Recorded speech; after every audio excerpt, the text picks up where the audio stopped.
Israel ने भारत को कई मिसाइलें भेजी हैं। इजराइल की ये मिसाइलें बेहद ही खतरनाक हैं।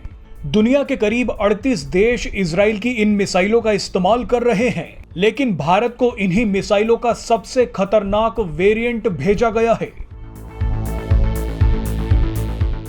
इजराइल ने भारत को जो मिसाइलें भेजी हैं, वो दुश्मनों के टैंकों को कांच की तरह चकनाचूर कर सकती हैं।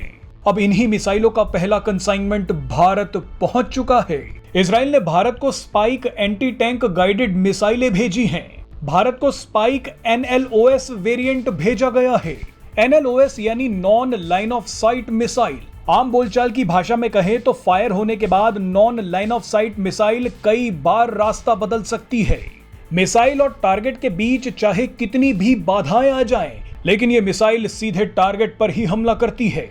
जब भी आप किसी टारगेट पर निशाना लगाते हैं तो आंख की सिधाई में निशाना लगाया जाता है। इसे लाइन ऑफ साइट कहा जाता है, लेकिन इजराइल की स्पाइक NLOS मिसाइल वहां भी पहुंच जाती है जहां आप सीधे निशाना नहीं लगा सकते। कई बार टारगेट तेजी से अपनी जगह बदल लेता है। ऐसे में ये मिसाइल पीछा करती है और टारगेट को उड़ा देती है। स्पाइक NLOS मिसाइल 30 किलोमीटर की दूरी तक अपने लक्ष्य पर हमला कर सकती है। अब इजराइल की इसी मिसाइल की पहली खेप भारतीय वायुसेना को दे दी गई है। जानकारी के मुताबिक भारतीय वायुसेना इस मिसाइल को अपने Mi-17 और अपाचे हेलीकॉप्टर में लगाएगी। भारत के पास ये मिसाइलें आते ही अब चीन और पाकिस्तान जैसे दुश्मन देशों के टैंकों को आसानी से निशाना बनाया जा सकता है। बताया जाता है कि दुनिया की कई बड़ी जंगों में जिन देशों के पास इजराइल की ये मिसाइलें थी, उन देशों को जंग में टैक्टिकल एडवांटेज मिला।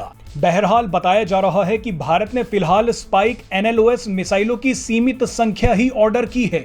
भविष्य में मेक इन इंडिया के तहत इन मिसाइलों को बड़ी संख्या में लेने पर विचार किया जाएगा। मेक इन इंडिया के तहत ये इजरायली मिसाइलें भारत में बनाई जा सकती हैं और इनकी टेक्नोलॉजी ट्रांसफर पर भी विचार हो सकता है। शुरुआत में भारत इजराइल की ये मिसाइलें नहीं खरीद रहा था, क्योंकि भारत खुद ही खतरनाक एंटी टैंक गाइडेड मिसाइलें बनाने में लगा हुआ है। लेकिन दुनिया भर में बढ़ते जा रहे युद्ध के खतरे और चीन पाकिस्तान जैसे पड़ोसियों की वजह से भारत ने कुछ मिसाइलें इजराइल से अभी खरीदने का फैसला कर लिया।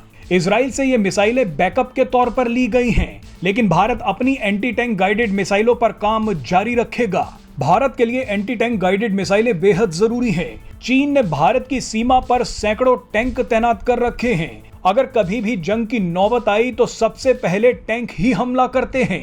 ऐसे में भारत के पास एंटी टैंक गाइडेड मिसाइल होनी ही चाहिए।